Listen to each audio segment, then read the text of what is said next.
ओवी क्रमांक 162 ला थांबलेलो होतो. ग्रंथराज ज्ञानेश्वरी अध्याय 6 आणि ओवी क्रमांक 162 ला थांबलो होतो. 2 ओळी पुन्हा मागे जाऊया आपण. तेव्हा पार्थ या मार्गाने ज्या ठिकाणाला जातो ते गावच आपण होतो, म्हणजे ब्रह्मरूप होतो. हे निराळे काय सांगावे. तू योग अभ्यास करू लागलास म्हणजे तू आपोआप जाणशील. या मार्गाने ज्या ठिकाणी जातो ते गावच आपण होतो, म्हणजे ब्रह्मरूप होतं या मार्गाला लागल्यानंतर. आता इथं योगाची वाटा निघाले का सुबटा ही ओळ नाही इथं लागू पडणार. तिकडे गेला ना तर तू तिथेच प्राप्त होशील. हे निराळे काय सांगाय. तू योगाभ्यास करू लागलास म्हणजे आपोआप जाणशील, तुला कळेल. जावे त्याच्या वंशा तेव्हा पार्थ म्हणाला, देवा तर मग तुम्ही असे योगशास्त्र मला केव्हा सांगणार हो. कारण उत्कंठारूप समुद्रात बुडत असलेला जो मी, त्या मला तुम्ही लवकर वर नाही का काढणार. मला खूप उत्कंठ लागली. काय असेल तो योग मार्ग, काय असेल, तुम्ही नाही का सांगणार मला. प्रश्नचिन्ह. तेव्हा श्रीकृष्ण म्हणाले, अरे असे उतावळेपणाचे भाषण काय करतोस. आम्ही आपणच होऊन तुला सांगत होतो, त्यात आणखीन तू विचारलेस. आणि मी तुला सांगणार होतो तो इथपर्यंत काल 162 क्रमांकाला आलो होतो. आता आपल्याला भगवान श्रीकृष्ण सांगतात आणि श्लोक क्रमांक 11 वाचतोय. पवित्र स्थानी स्वतःचे फार उंच नाही व फार सखल नाही असे व खाली दर्व, त्यावर हरिणाचे किंवा व्याघ्राचे कातडे व यावर मऊ वस्त्र असे आसन स्थिर अचल स्थापून मांडून.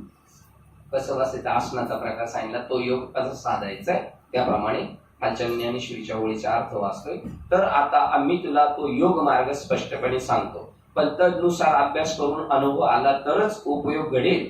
तसे योग अभ्यासाकरता एक योग्य स्थान शोधून पाहणे जरूर आहे. ती जागा अशी असावी की ज्या ठिकाणी सहज बसले असता जसे असे समाधान होते की त्या जागेवर बसल्यावर उठूच नाही असे वाटावे. आणि जी जागा पाहता क्षणीच वैराग्य दुप्पट वाढावे, ती जागा पूर्वी सत्पुरुषांनी वास्तव्य केलेली असावी व तिच्यापासून मनाच्या संतोषाला साह्य व्हावे व मनास धैर्याचा उल्हास प्राप्त व्हावा. या जागेत अभ्यासच आपल्याला साधकाकडून करवितो आणि आपणच साधकाच्या अंतःकरणाला माळ घालतो. अशी त्या जागेची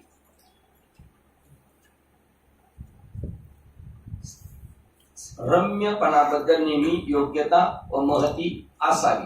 पार्था या जागेच्या जवळून सहज गेले असता तपश्चर्या करावीशी वाटते व पाखंडेचेही मनात अस्तित्व व मनापासून आस्था उत्पन्न व्हावी. एकदा मनुष्य सहज वाटेने येत असता जर कोणी औचित्य ठिकाणी आला तर जरी तो विषयासक्त असला तरी ते ठिकाण सोडून परत माघारी निघण्याचे तो विसरतो. बघा एवढंच स्थलाचं मात. त्यामुळं त्या ओतूरच्या बाजूची तशी स्थिती आहे. त्यामुळे तिथे एक महात्मे राहायला आले, ते आळंदीवर होते, तिथंच सांगितलं. बघा तिथे गेल्यानंतर त्या जागेचे एवढं महात्मे, पाखंडी माणूस गेला तरी त्याला ती जागा सोडाशी वाटणार नाही. एखादा म्हणून आणि अभ्यास थोडा केला तरी अभ्यास करावाच नाही लागत. अभ्यासच आपल्याकडून स्वतः करून घेतो अभ्यास. एखादा मनुष्य सहज वाटेने येत असता जर कोणी औचित्य त्या ठिकाणी आला तर जरी तो विषयासक्त असला तरी ते ठिकाण सोडून परत माघारी निघण्याशी तो विसरतो. एक पाखंडी हा विषयासक्त आहे तरी सुद्धा तो तिथे गेल्यानंतर विसरून जाणार आणि भगवत स्वरूप होणार. कारण का त्यालाच निसर्ग म्हटले, देव म्हटले ना, निसर्गाला देव म्हटलेलं. तिथं पूर्णपणे म्हणजे जे डिस्टर्ब आहे इथलं व्यवहारातलं वगैरे ते तिथं नाही. शांत. आणि त्यात ती भूमी साधू पुरुषांनी राहून वास्तव्याने ती भूमी पुनीत झालेली आहे. ती निघून गेले तरी तिथं ती स्पंदनं तशीच राहतात त्या प्रकारची.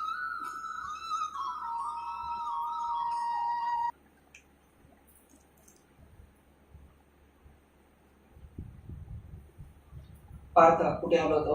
पलटी घेतो ना. हा रम्यपणाबद्दल नेहमी योग्यता व महती असावी. पार्थ त्या जागेच्या जवळून सहज गेले असता तपश्चर्या करावीशी वाटते. जे आपण त्या दिवशी बसलो आपलं उठाव सगळं वाटत होत आणि ती जागाच आपल्याकडून करून घेते. थांबा अजून बसा, चावी येते. म्हणजे तुमच्याकडून ती साधना अजून करून घेत. व पाखंडेच्या मनात अस्तित्व मनापासून आस्था उत्पन्न होईल. एखादा मनुष्य सहज वाटेने येत असता तरी जर कोणी औचित्य ठिकाणी आला तर जरी तो विषयासक्त असला तरी ते ठिकाण सोडून परत माघारी निघण्याचे तो विसरतो.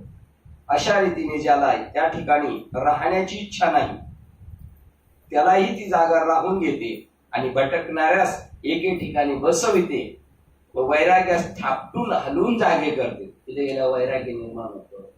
चंचल वृत्तीचा माणूस असेल तर स्थिर होतो, विषयासक्त असेल तर विषय विसरून जातो, पाखंडी असेल तर सात्विकता निर्माण होते. एखादा राजा किंवा विलासी पुरुष जरी असला तरी त्यालाही जे स्थान पाहता क्षणी असे वाटेल की आपले राज्य सोडून या ठिकाणी एकांतवासातच निवांत राहावे, एकांतवासातच निवांत राहावे. अशा प्रकारे जे स्थान इतके सुंदर तसेच अतिशय शुद्ध स्वच्छ, त्या ठिकाणी अधिष्ठान ब्रह्म ज्ञान चक्षुष प्रत्यक्ष दिसते. हे दिसत नाही असं म्हणणारे वाक्य बघा. अशा प्रकारचे स्थान इतके सुंदर आणि तसेच अतिशय शुद्ध स्वच्छ, त्या ठिकाणी अधिष्ठान ब्रह्म ज्ञान चक्षुष प्रत्यक्ष दिसते म्हणजे अनुभवास येते. ती जागा ब्रह्मानंदानुभवास सहाय्य करते. 71 जे येणे माने बरवंट आणि तैसेची अति चोखट येथे अधिष्ठान प्रगट डोळा दिसे. बघा, ही आता तिकडे तसा अर्थ नसेल. अधिष्ठान म्हणजे परमात्मा प्रगट दिसतो असं लिहिणे साहित्य ते 71.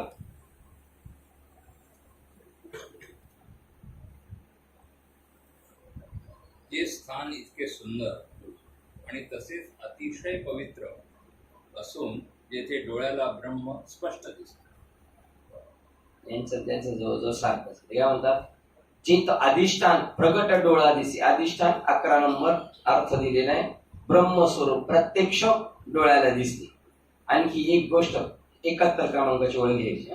आणखी एक गोष्ट त्या स्थानाच्या बाबतीत पाहावी ती ही की त्या ठिकाणी काही साधकाची वस्ती असावी व इतर लोकांची वर्दळीने ते रुळलेले नसावे. बघा, एक महात्मा असावा, साधक असावा, त्या ठिकाणी अमृतासारखी मुळा सुद्धा गोड असलेली व नेहमी फळांनी युक्त असणारी दाट झाडे असावी. तेथे पावली पावसाळ्या विनाही पाण्याचे झरे असावे. ते असे की त्याचे पाणी पावसाळ्यातही निर्मळ असते व ते विशेषतः उतरण्यास किंवा पाणी काढण्यास सोपे असावे. जेथे सूर्याचे ऊनही सौम्य असावे आणि कदाचित ऊन स्वच्छ पडले तर त्यापासून ताप होणार नाही असे शीतल असावे. तसाच वारा अतिशय शांत असून त्याच्या मंद झुळका वाहत असाव्या. ते बहुत करून जवळजवळ गावाला असं आहे. प्रत्येकाचं घर आणि शेत सुद्धा असंच. शेतात घर राहणार आहे, फक्त मंदिर तिथं नाही किंवा साधूच नाही. आणि तो त्यांनी जर साधना केली तर गावाला लवकर फलद्रूप होईल साधना. इथे एवढ्या पिचाट मध्ये आपल्याला ती साध्य होती ना, ती गावाला साध्य होती. तुमच्यावरती जाऊन बसलं गॅलरीत काय येणार आहे कोण उठवायला काय, डायरेक्ट निसर्गाशी सांगत असं वरच्यावरच माणूस त्याच्याशी एकजीव होत आहे. ते बहुत करून गडबड नसावी व श्वापदाची गर्दी नसावी, परंतु राहू आणि भ्रमर हे फारसे नसावे. जेथे पाण्याच्या संबंधाने असणारे हंस, 2-4 चक्रवात पक्षी, तसेच एखाद्या वेळेस कोकिळ पक्षी येऊन बसला तरी चालेल. ते म्हणतात तिकडे आम्ही म्हणत असेल, आम्ही नाही म्हणणार नाही. जेथे नेहमी नव्हते पण केव्हा केव्हा येऊन जाऊन मोरे असले तरी त्यास आम्ही नको म्हणणार नाही पुढच्या वेळी. परंतु हे अर्जुना, अवश्यमेव अशा तऱ्हेचे निसर्ग सुंदर एक स्थान शोधून ठेवावे आणि त्या ठिकाणी सहजी न दिसणारा बाजूला एखादा मठ किंवा शिवालय असावे आणि दोहोतून जे आपणास आवडेल किंवा आपल्या चित्तास पसंत पडेल असे एक स्थान असावे. बहुत करून एकांतवासात बसावे. ही वाचल्यानंतर हे ऐकल्यानंतर आळंदीचे विद्यार्थी तो मुमुक्षू तळमळीने गेलाय, तो शेवटी ते स्थान निवडेल अशाच ठिकाणी जाईल. किती पाहिले आपण त्या भामचंद्र डोंगरावर, भंडाऱ्या डोंगरावर, परत गोराडेश्वर डोंगरावर, तिथं अशा गुहेंमध्ये, वाघाच्या गुहेंमध्ये राहतात. म्हणून ते स्थान तसे निसर्ग रमणीय आहे की नाही ते पाहावे. तेथे मन स्थिर राहते किंवा नाही हे पाहावे आणि स्थिर राहत असेल तर तेथे आसन घालावे. त्याचा प्रकार असा: वर धृत वस्त्राची घडी असून त्याच्या खाली कृष्णांजीन व त्याच्या खाली साग्र दर्भ असावे. ते दर्भ कोमल असून सारखे आणि आपोआप एकमेकाला लागून एकसारखे राहतील अशा चांगल्या व्यवस्थेने घालावे. परंतु ते आसन कदाचित उंच होईल तर शरीर तोल जाऊन कलंडेल आणि अगदी सखल होईल तर भूमीचा गारवा अगर इतर दोष प्राप्त होतील. म्हणून तसे उंच वा सकल करू नये तर ते समभाग असावे. आता हे फार वर्णन करणे पुरे, अशी आसनाची योजना असावी. आसनासाठी एक अध्याय त्यांनी केला, जागा आणि आसन. एक श्लोक. त्या आसनावर बसून चित्त व इंद्रिय यांच्या क्रिया ज्याने नियमित केल्या आहेत असा होऊन मनाला एकाग्र करून चित्तशुद्धीसाठी ध्यान करावे. मग त्या बघा ध्यान करावे चित्तशुद्धीसाठी. आपल्याला त्याच्यासाठी सांगितले, ज्ञान दिलंय पण ज्ञान ठसत नाही, कारण चित्त शुद्ध नाही, म्हणून मग ध्यान करा. मग त्या ठिकाणी आपण एकाग्र अंतःकरण करून सद्गुरूचे स्मरण करावे. ही शिकवलं जातं का? ध्यान करायला शिकवलं जातं? नाही शिकवलं जात. दुर्दैव आहे. का? प्रारब्ध आपलं चांगलं नाही. गुरुजनांना नाव ठेवण्यात काय अर्थ हे नाही, गरज नाही. काही वेळेला आपलं सुद्धा प्रारब्ध असेल, आपलं प्रारब्ध अनुकूल असेल, अशी गुरु आपल्याला सहज भेटतील. मग त्या ठिकाणी आपण एकाग्र अंतःकरण करून सद्गुरूचे स्मरण करावे. मग आत्मसुखाचा अनुभव घ्यावा. अजून त्याला काही साधना नाही.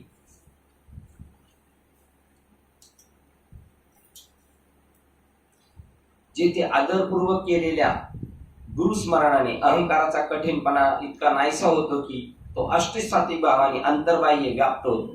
जेथे विषयाचा पूर्ण विसर पडतो, इंद्रियांची विषयाविषयीची हाव तळमळ नाहीशी होईल आणि मनाची स्थिरता होऊन हृदयात शांत घडी बनेल. अशा रीतीने सहज ऐक्य प्राप्त होईपर्यंत त्या ठिकाणी राहावे आणि मग त्याच बोधाने युक्त होऊन आसनावर बसावे.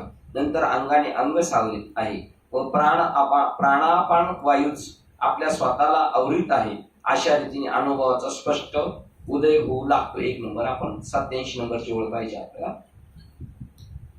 विषयाचा विसर पडे, इंद्रियाची कसमस मोडे, मनाची घडी हृदया माझी. ही ओळ घेतलेली वाटतं आपण.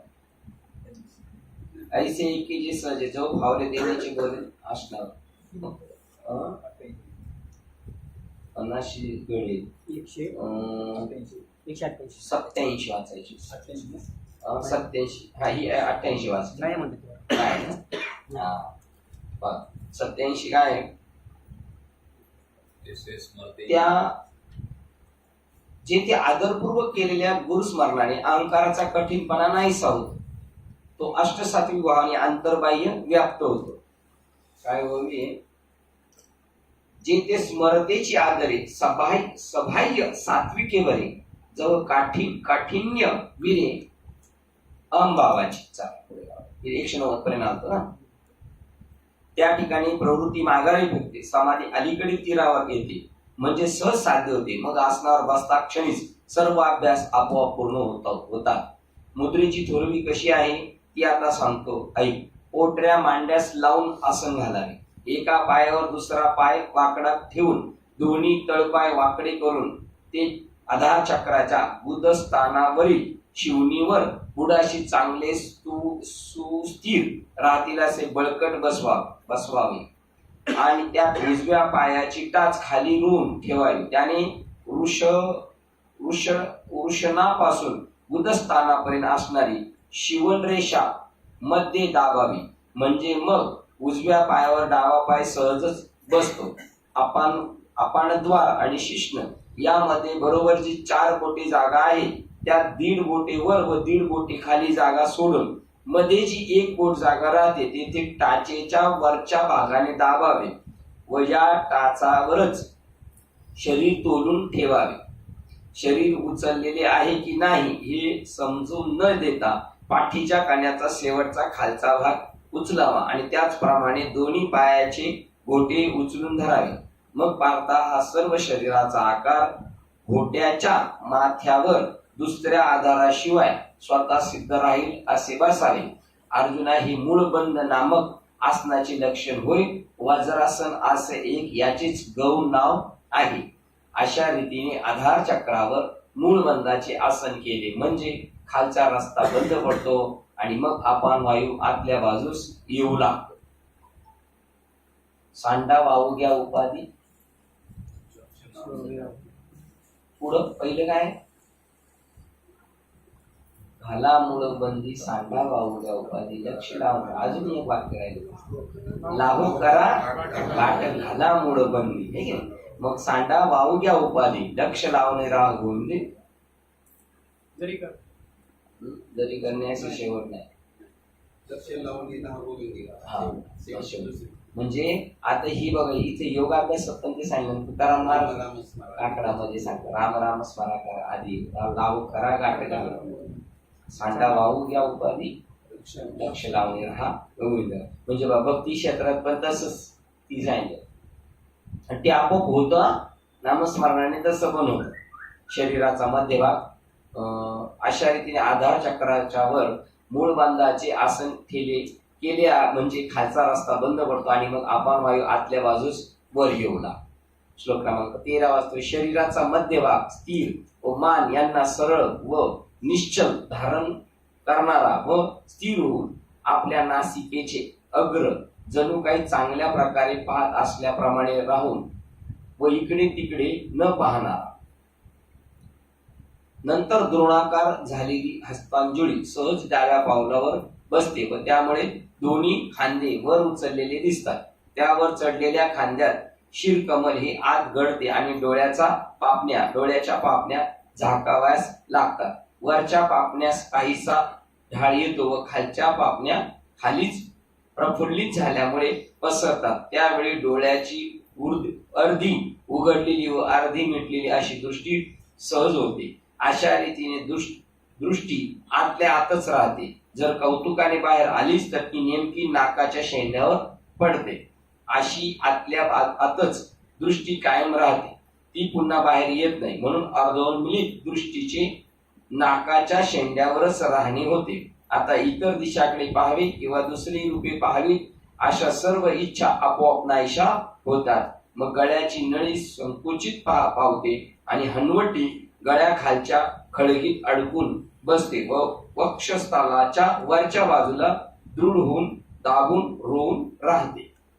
हे पंडुकुमारा नंतर कंठमणी दिसेनासा होतो. असा जो बंध त्यास जालिंदर बंध असे म्हणतात. जो बेंबीवर पुष्ट होतो, पोट कपाटीला जाते व हृदय कमल अंतर्यामी प्रफुल्लित होते. अर्जुना अधिष्ठान चक्राच्या वरच्या भागावर आणि बिंबीच्या खालच्या ओटीपोटी भागामध्ये जो बंद पडतो त्यास ओडियाना बंद असे म्हणतात. श्लोक क्रमांक 14. ज्याचे अंतकरण अतिशय शांत आहे, भयरहित, ब्रह्मचारी व्रतामध्ये स्थित असा होऊन मनाचे संयमन करून मज मध्ये ज्याचे चित्त आहे असा समाहित मतपर होऊन राहावे. अशा रीतीने शरीराच्या बाहेरील भागास अभ्यासक्रमाची स्थिती सुरू होते. तोच आत मनाच्या चंचलाधिक धर्माचे बळ नाहीसे होते. म्हणजे कल्पना खुंटते, मनाची बाह्य विषयाकडे धाव थांबते आणि सहजच शरीर व मन शांत होते. भूक काय झाली व झोप कोणीकडे गेली याची आठवणही नाहीशी होऊन त्याचा पत्ता देखील लागत नाही. मूलबंधाने कोंडलेला अपान वायू ऊर्ध्व गतीने माघारी फिरला म्हणजे सहजच वर अवघडल्यामुळे फुगवटा धरतो. आता ते जाड बस करू टाकलं दाबलेला मूळबंध बंद केला का परत तो मान वर निघतो. तो अपान वायू खवळून बलवत्तर होतो व अडकलेल्या जागी गुरगुरतो आणि तेथेच राहून नाभी स्थानीय मणिपूर चक्राशी धक्के देत झुंजत राहतो. मग अशा रीतीने बळावलेली वाहुटळ चोहूकडे पोटात संचार करून ढवळून शोधन करते आणि बाळपणापासूनची साचलेली कुचकी घाण बाहेर टाकते. त्या वायूला आत वळण्याला कोठे जागा नसल्यामुळे तो कोठ्यात प्रवेश करतो आणि कफपित्ताचा थारा राहू देत नाही. सप्तधातूंचे समुद्र ओलांडतो, मेदाचे डोंगर फोडतो आणि हडातील मज्जा बाहेर काढतो, नाड्यास सोडवतो, अवयवांना शिथिल करतो आणि साधकाला भीती दाखवतो, परंतु त्याने भिवू नये.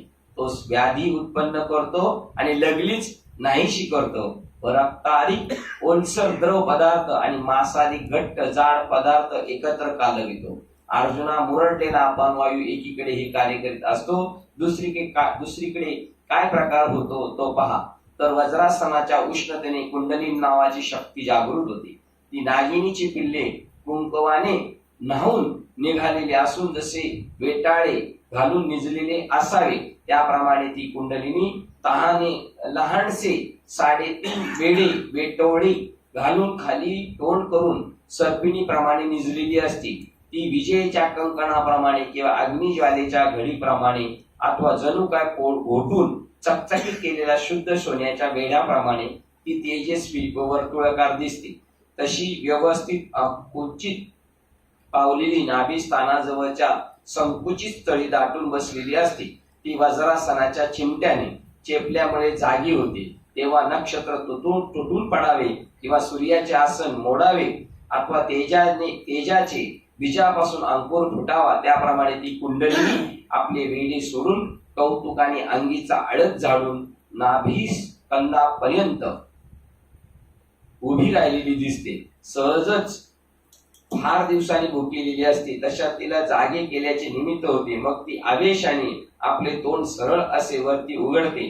अर्जुना, तेव्हा हृदय कमलाच्या खाली जो वारा भरलेला असतो त्या सगळ्याला ती कवटाळून खाऊन टाकते आणि मुखातील ज्वाळांनी व्यापून खालचे वरचे मांसादिकाचे घास करून खाऊ लागते. ज्या ठिकाणी मांस असेल त्याच वरवरच्या मांस असेल त्याच्या वरच्यावर सहजच घास घेते आणि हृदयाजवळील मांसमय भागाचे एक दोन घास घेते. मग तळपाय तळहात याचे शोधन करून वरील अंगाचाही भेद करते आणि हर एक अंगाचा व सांध्याचा झाडा घेते. आपला मूळ आश्रय तर सोडित नाही, पण तेथून नखातीलही सत्व काढते व त्वचा धुवून त्या त्वचेला हाडाच्या व शरीराच्या सापड्यात चिकटवते. आस्तीच्या नळ्यातील रस निरपून घेते व शिराचे गाभे म्हणजे आतील सत्व ओरपून टाकते. त्यावेळी बाहेरील केसाच्या बीजाची वाढ करपून जाते. नंतर तहानेने पीडित अशी ती सप्त धातूच्या सागराचा एक घोट घेऊन आपली तहान भागवते आणि लगलीच शरीरात सर्वत्र खडखडीत उन्हाळाच करते. दोन्ही नागपड्यातून जो 12 बोटे बाहेर वाहणारा वारा त्या प्रणव वायूला गच्च धरून ही कुंडलिनी आत माघारा फिरवते. मूलबंधामुळे अपान वायू वर येतच असतो. त्यामुळे त्यावेळेस खालचा अपान वायू वरती अंकुचित होतो व वरचा प्राण खाली खेचतो आणि त्या अपानाच्या आलिंगनामध्ये चक्राचे सांगाडे तेवढे उरतात. एरवी प्राण व अपान या दोहोंचा तेव्हाच एकत्र मिलाप झाला असता, परंतु ती कुंडलिनी क्षणभर बावरी होऊन तुम्ही येथे कोण, तुम्ही माघारी जा असे त्यांना म्हणते. अर्जुना, एक शरीरातील सर्व पृथ्वीचा भाग खाऊन टाकून एक शिल्लक ठेवीत नाही. तसाच पाण्याचा भाग तर सर्व चाटून पुसून टाकते. अशा रीतीने दोन्ही भूतांची सर्व द्रव्य भाग खाऊन टाकल्यावर तिची संपूर्ण तृप्ती होते. मग ती सौम्य होऊन स्वस्थपणे सुषुम्ना नाडीपाशी राहते. तेथे तृप्तीच्या संतोषामुळे ती मुखातून जी द्रव पदार्थ रूपी गरळ ओकते त्या गरळ रूपी अमृताच्या योगाने प्राण जगतो. जो गरळ रूप अग्नी तिच्या मुखातून बाहेर निघतो खरा, परंतु तो शरीरास अंतर्बाह्य निववितो. त्यावेळी सर्व अंगातील पूर्वी गेलेले सामर्थ्य पुन्हा येऊ लागते. नाड्यांचे वाहने बंद पडते व वायूचे 9 प्रकारही जातात. म्हणून शरीराचे धर्म राहत नाही. विडा व पिंगळा या नाड्या एक होतात. तिन्ही गाठी सुटतात आणि 6 चक्राचे पदर म्हणजे संबंध नाही तसे होतात. मग चंद्र आणि सूर्य अशी या ज्या वायूला अनुमानिक कल्पित नावे आहेत, तर नाकापुढे कापसाची वात धरून पाहिले तरीही दिसत नाही. बुद्धीची ज्ञानकळा जागीच नाहीशी होती आणि नाकामध्ये मुरलेला सुगंधही सूक्ष्म वायू ही कुंडलिनी बरोबर मध्यमेत म्हणजे सुषुम्ना नाडीत प्रविष्ट होतो. त्यावेळी वरच्या बाजूस मस्तकातील जे चंद्रामृताचे तळे आहे त्याला हळूच धक्का बसून ते एका अंगावर कलंडते व त्यातील अमृत कुंडलिनीच्या मुखात पडू लागते. त्यामुळे तिच्यात रस भरून तो सर्वांगात संचारू लागतो. त्यामुळे तो प्राणवायूही जिथल्या तेथे मोडतो. मग तापलेल्या मुशीतील मेन नाहीशी होती. मूस जशी ओतलेली केवळ रसाने गच्च भरून राहते, त्याप्रमाणे शरीराच्या आकाराने जणू काय वर त्वचेचा पदर बांधलेल्या मूर्तिमंत केवळ तेजच अवतरले आहे. सूर्य आभाळाच्या बुरख्यातून दडून राहिलेला असतो, परंतु तेच आभाळ निघून गेल्यावर तो ज्याप्रमाणे आपल्या तेजाने वर येतो त्याप्रमाणे शरीरावरील वरवर असणारा त्वचेचा जो कोरडा पापुद्रा तो कोंड्याप्रमाणे निघून जातो आणि जणू काय मूर्तिमंत स्फटिकच आठवण रत्नरूप बीजाला निघालेल्या कोंबासारखी केशरी वर्णाची त्याच्या अवयवांची कांती दिसते. शरीर बदललं जातं त्याचं. नाहीतर संध्याकाळच्या आकाशाच्या रंगाची लाली काढून त्याचे ते अंगच बनवले असावे असे वाटते, अथवा आत्मचैतन्याच्या तेजाचे शुद्ध लिंगच असावे, किंवा कुंकुमाने पूर्ण भरलेली आणि चैतन्य रसाने ओतलेली केशरी वर्णाची शरीराकृती ती मूर्तिमंत शांतीच असावी असे मला ते पाहताना वाटते. आतलं सगळं तेज त्याच्या शरीरावर प्रगटलं. ते आनंदरूपी चित्राचा रंग किंवा परब्रह्म सुखाची प्रत्यक्ष मूर्तीच अथवा संतोष रूपी वृक्षाचे बळावलेले जणू काय रोपच असे आहे असे भासते. तो सोन चाफ्याच्या कळा किंवा अमृताचा पुतळा अथवा नाजूक पानाचा भराला आलेला मळाच शरद ऋतूच्या पौर्णिमेच्या ओलाव्याने सुशोभित झालेले चंद्रबिंब जणू काय मूर्तिमंत तेजच आसनावर विराजमान झाले आहे की काय. त्याप्रमाणे ज्यावेळी कुंडलिनी चंद्रामृताच्या तळ्यात अमृत पिते त्यावेळी त्याचे शरीर दिसू लागते. मग त्या शरीर आकृतीला साक्षात यम देखील भीतो. वृद्धपणा परतून मागे जातो, तारुण्याची गाठ उलगडते आणि गेलेली बाल्य अवस्था पुन्हा प्राप्त होते. वयाने पाहिले तरी एवढासाच दिसतो, परंतु अतिशय पराक्रमी पुरुषा इतकी कृत्य करतो व त्याच्या धैर्याची महती तर अनुपमच असते. सुवर्ण वृक्षास पालवी फुटून रत्नाच्या कळ्या नित्य नव्या याव्यात त्याप्रमाणे त्याच्या तेजस्वी शरीराला नवी नखी निघून सतेज दिसतात. दातही दुसरे होतात, परंतु अतिशय बारीक असतात. जणू काय दोन्ही बाजूंना हिऱ्यांची 2 पंक्तीच मांडल्या आहेत. सर्व अंगावरील रोमाची अग्रे अणु एवढ्या मानकाच्या कणिकाप्रमाणे लहान अशी सतेज अशी सहज उद्भवतात.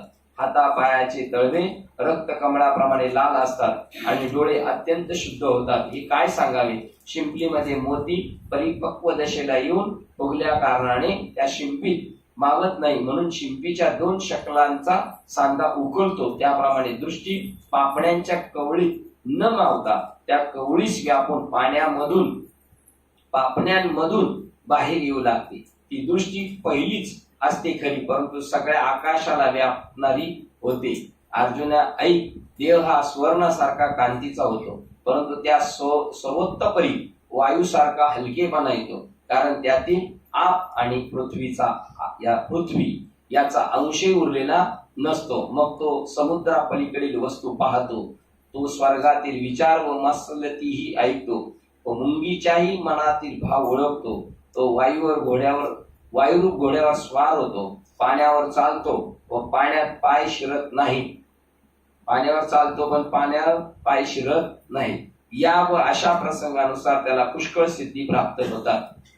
पहा, या रीतीने प्राणवायूचा हात धरून व आकाशाची पायरी करून सुषुम्ना नाडीच्या जिन्यावरून कुंडलिनी हृदय आकाशापर्यंत आली. म्हणजे जी कुंडलिनी जगदंबा चैतन्यरूपी सौभाग्याची शोभा आहे, तिने जगदीजाच्या कोंबास सावली केली आहे. जी निराकार परमात्म्याची साकार मूर्ती, जी परब्रह्मरूपी शिवाची सबळी, जी ओंकाराची केवळ जन्मभूमीच हे असो, ती कुंडलिनी बाळी हृदयाकाशात आली म्हणजे अखंड अनुवाद ध्वनीची बोली बोलू लागते. त्या कुंडलिनीच्या जवळ बुद्धीचे ज्ञान असल्यामुळे त्याने तो अनुवाद ध्वनी रूप शब्द किंचितसा ऐकला.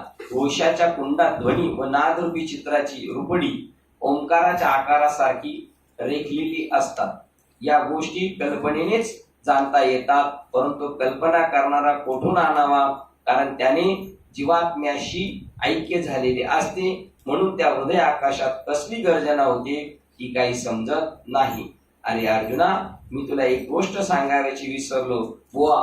बघ ती कोणती, तर जोपर्यंत प्राण अपान वगैरे वायूचा नाश झाला नाही तोपर्यंत हृदय आकाशात शब्द असतो. आपल्या जेव्हा बोलताना तुका म्हणे वाचा राहिली कोणती, म्हणजे त्याला प्राण टोटल बंद वाक्य. अरे अर्जुना, एक गोष्ट सांगायची राहिली ती कोणती, तर जोपर्यंत प्राण आपण वगैरे वायूचा नाश झाला नाही तोपर्यंत हृदय आकाशात शब्द असतो आणि म्हणूनच ते अनुहात ध्वनिरूप शब्द घुमत असतो. त्या अनुहात नादरूपी मेघाच्या गर्जनेने हृदय आकाश धुमधुमायला लागते, तेव्हा ब्रह्मस्थानाची खिडकी सहज उघडते. अर्जुना ऐक, कमळातील पोकळीच्या आकाराप्रमाणे हृदय आकाशात जी पोकळ जागा असते ते जणू दुसरे महाआकाशच आहे. तेथे चैतन्य हे आधांतरी वास करते. त्या चैतन्याला हृदय आकाशाच्या घरी असलेली कुंडलिनी परमेश्वरी देवी ही आपल्या तेजाचीच शिदोरी अर्पण करते. द्वैत ज्यास पाहणार नाही असा बुद्धिरूप भाजी हातात पाडून घेतलेला चांगला नैवेद्य अर्पण केला.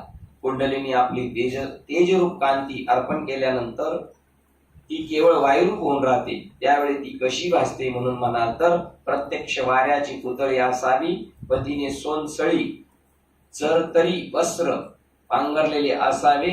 मग ते वस्त्र फेडून तिने एका बाजूस ठेवावे अशी दिसली, किंवा दिव्याची ज्योती वाऱ्याची झुळूक लागल्याने विझावी अथवा वीज चमकून आकाशात लुप्त अदृश्य व्हावी. त्याप्रमाणे हृदय आकाशापर्यंत जणू काय सोन्याची सतेज सरीच किंवा कुंडलींची तेजरूप पाण्याचा झरा हृदय कमळापर्यंत वाहत आलेली आहे अशी दिसते. मग तो प्रकाश जळाचा झरा हृदयरूप भुसभुशीत भूमीत एकाएकी जिरावा. तसे कुंडलिनी शक्तीचे रूप शक्तीच लय पावते. अशी स्थिती झाल्यावर हिला शक्तीच म्हणावायचे. एरवी ती खरोखर केवळ प्राणरूपच असते असे जाण, परंतु त्या वेळेस ध्वनी बिंदू कळा ज्योती ही नाहीशी होतात. नंतर मग मन जिंकणे, वायूचा निरोध करणे किंवा ध्यान करणे ही प्रकार तेथे राहत नाही आणि कल्पना घे व ती कल्पना टाक हे प्रकारही जेथे संभवत नाही. म्हणून कुंडलिनी जागृतीने अशी ही केवळ महाभूतांची आठवणीच होत असे समज होते असे समज. पिंडाने पिंडाचा ग्रास करणे हा योगशास्त्राचे आदिनाथ जे शंकर त्याच्या प्रमुख सिद्धांताचा गूढ अभिप्राय होत, पण त्याचे हे खुणेने मर्म श्री महाविष्णूस दाखवून गेले ही ओळ घ्यायची. त्या महाविष्णूच्या संकेताचे गाठोडे सोडून यथार्थ रूप वस्त्राची घडी झाडून साफ करून श्रोते हेच या मालाचे गिरायक आहेत असे जाणून मी त्यांच्या पुढे घडी उलगडून ठेवली. प्रॅक्टिकल सांगितले, ध्यानधारणा कशी करायची वगैरे, आणि इनडायरेक्टली हा योगाचा अभ्यास आपण कसं साधना करायचा हा इथं सांगितलं ज्ञानेश्वर महाराजांनी. आणि तोच अभ्यास साधू संतांनी भक्तीच्या माध्यमातून नाम साधना केल्यानंतर अशी स्टेप आपली पण होते, अशीच आपल्या शरीरामध्ये बदल होतो. आपली सगळी असं सांगितलं असंच पद्धतीनं. त्याच्यासाठी राहो आता हेचे ध्यान डोळा मन लंप. ध्यानाची पुढे पहिली एंट्री मारली होती त्यांनी. त्याच्यानंतर कोंडून धरील जीव आकार, याच्यामध्ये हवेचा सुद्धा दाब वाढतो. आपल्याला ध्यान धारणा करताना आपल्याला जाणवतं कधी कधी प्राण पूर्णपणे स्टॉप झालेला असतो, कधी कधी गती भेटलेली असते, असं पण होतं. त्याच्यानंतर मन जिंकणं वगैरे या सगळ्या गोष्टी ऑटोमॅटिक होऊन जातात.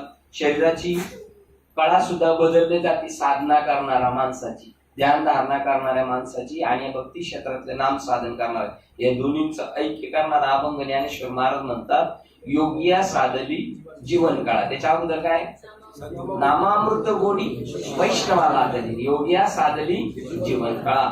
योग साधना करणाऱ्याला ही 17वी जीवन काळाचे आत्मतत्व ते त्याला प्राप्त होतं इकडून, आणि इकडून भक्ती क्षेत्रातून सहज होतं.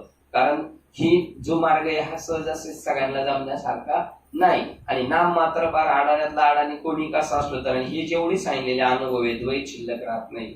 शरीराचं तेज बदललं जातं, मन बुद्धी चित्त हे शरीर बदललं जातं. त्याच्यानंतर कोणमारा होतो वायूचा. हे सगळं जे सांगितलेले हे ते आपण साधना करत असताना आपल्याला इनडायरेक्टली ते भक्ती क्षेत्रातही तसंच होतं. असो पुढील श्लोक वाचूया आपण. याप्रमाणे श्लोक क्रमांक 15 वाजतो. याप्रमाणे मनाला सतत समाधान युक्त करणारा, सर्वदा मनाला समाहित करणारा योगी ध्यानी पुरुष योग अभ्यासी संयम चित्त होऊन मोक्ष ही जिची निष्ठा आहे अशा व माझ्या अधीन असलेला मद्रूप शांतीला प्राप्त होतो. अशा प्रकाराने झाले तो काय होतो त्या सांगा. अर्जुना ज्या वेळेस शक्तीचे तेज नाहीसे होते त्यावेळेस देहाचे रूपही नाहीसे होते, देह वायुरूप होतो आणि तो योगी इतके सूक्ष्म रूप धारण करतो की तो लोकांच्या डोळ्यांना दिसेनासा होतो. एरवी ते शरीर पूर्वीप्रमाणे सावयव असते, परंतु जणू काय ते केवळ वायूचेच बनलेले आहे असे होते. किंवा केळीचे सोपटे काढून त्याच्या पोकळीत रूप गाभा उभा करावा, म्हणजे जसे काहीच उरत नाही, किंवा आकाशाला जसे अवयवच फुटावे असा तो दिसतो. तेव्हा तसे जेव्हा त्याचे शरीर होते तेव्हा त्याला खेचर म्हणजे आकाशात संचार करणारा असे म्हणतात. ही सिद्धी प्राप्त झाल्यावर शरीरधारी सामान्य लोकास तो मोठा चमत्कार वाटतो. पहा, योग साध्य करणारा साधक चालून गेल्यावर पाठीमागे त्याच्या पावलांची ओळ उमटलेली असते. त्या प्रत्येक पावलाच्या ठिकाणी आणि अधिक अष्टसिद्धी हात जोडून उभ्या असतात. तुका बरायचे तिथे पण झाले होते की नाही? हे भक्ती क्षेत्राचं पण तसंच आहे. हे बघ, परंतु धनंजया ऐक, या अनिमादिक सिद्धींशी आपल्याला काय कर्तव्य आहे? काहीच नाही. पण एवढेच खरे की पृथ्वी आप तेज या तीन भूतांचा असा देहातल्या देहातच लोभ होतो. पृथ्वीतला उदकत्व विरवते, उदकत्वाला अग्नितत्व जिरवते आणि तेज तत्वाला वायू तत्व अशा क्रमाने हृदयात विरवते. पाठीमागे शेवटी एकटा वायू आपण उरतो, पण तो शरीराच्या आकृतीने असतो. पण तोही काही वेळाने निघून हृदयाकाशात जाऊन विलीन होतो. त्यावेळी कुंडलिनी हे नाव, ही भाषा जाते, मग फक्त मारुती हे नाव प्राप्त होते. तरी पण जोपर्यंत शिवाशी एकरूप होत नाही तोपर्यंत तिची शक्ती पण कायम असतेच. मग ती जालिंदर बंद ओलांडते, काकी मुख आधी कंठस्थानी विशुद्ध चक्रातून फोडून वर जाऊन मस्तकाकाशाच्या ठिकाणी जाऊन पोहोचते. ती ओंकाराच्या पाठीवर पाय देऊन पश्चंती वाचेची पायरी मागे टाकते. पुढे ओंकारातील म या अर्धमात्रेत मागे टाकून त्याने ध्वनित केलेल्या भ्रमर गुंफेतून ज्याप्रमाणे नदी सागराला मिळते तशी ती मस्तक आकाशात जाऊन मिळते. नंतर मस्तकाच्या पोकळीत सहस्रदळ कमलातील ब्रह्मरंध्रात स्थिर होऊन सोम या भावनेच्या भाऊ पसरून परब्रह्मलिंगाला मिठी मारून त्याच्या स्वरूपाशी ऐक्य भावते. नागस्थाना निजवरती गाडी सर्व माया तोडी, आपलं प्रत्यास ध्यानधारणा करत असताना, नामसाधना करत असताना, आणि मग ती शक्ती आपल्याला पण जाणवते. सगळे बंद उकलत चाललेले आणि शेवटी इथे जाते. आणि इथे गेल्यानंतर सहस्रदल कमलातील ब्रह्मरंध्रात स्थिर होऊन सोम या भावनेच्या बाहा पसरून परब्रह्मलिंगाला मिठी मारून त्याच्या स्वरूपाशी ऐक्य पावते. 5 क्रमांकाची ओळ. मग ब्रह्मरंध्री स्थिरावणी सोम भावाच्या बाह्या पसरुणी परमात्मलिंगा धावणी अंगा घडी.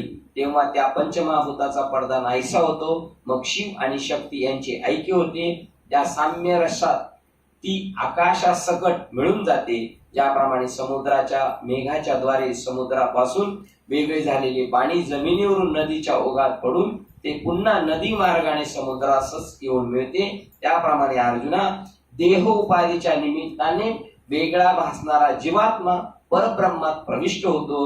हे एकत्वही वरील समुद्राच्या पाण्याप्रमाणे होय. ही फलश्रुती आहे.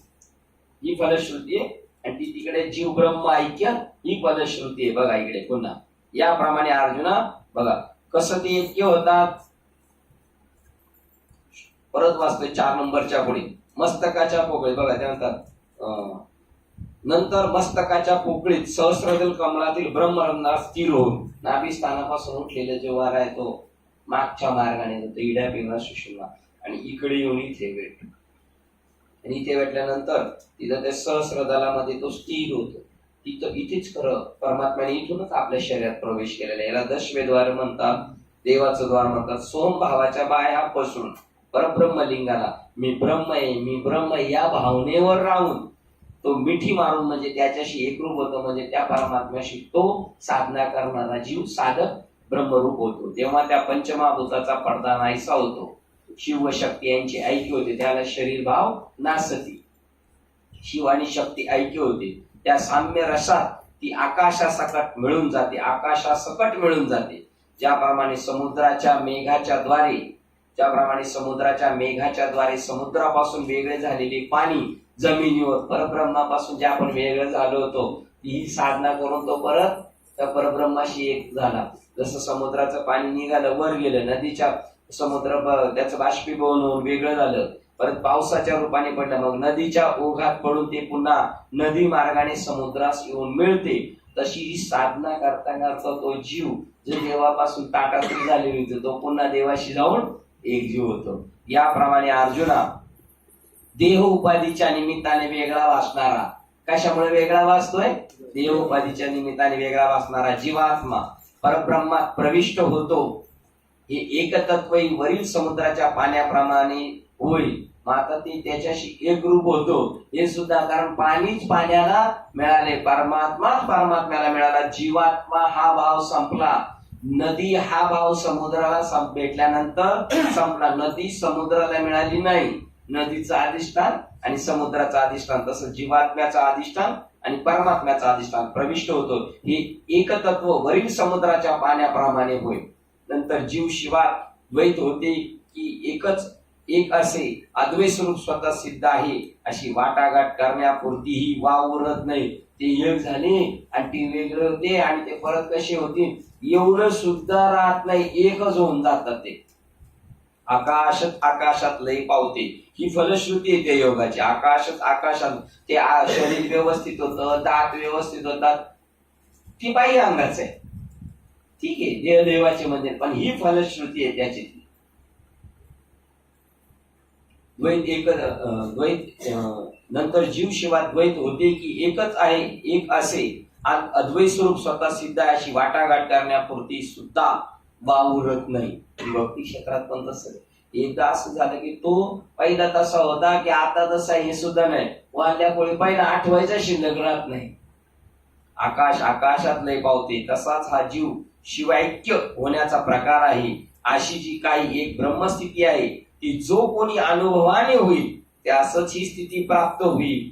पारायण करणाराला नाही, वाचणाराला नाही, पाठ करणाराला नाही, अशी व्हायला. बघा, ब्रह्मरूप होण्याची कला ज्ञानेश्वरी सांग. कर्म मार्गाने हो, भक्ती मार्गाने हो, ज्ञान मार्गाने हो, योग मार्गाने हो, कोणता तरी मार्ग आहे. म्हणून त्या अवस्थेची अनुभवाची गोष्ट शब्दांकित करून दाखवता येत नाही की ज्यामुळे ती गोष्ट संवादाच्या गावात पोहोचू शकेल. कैसे बोटाने दाखवू तुला किंवा पाण्यामध्ये मासा झोप घेतो कैसे हे सांगता येणार नाही.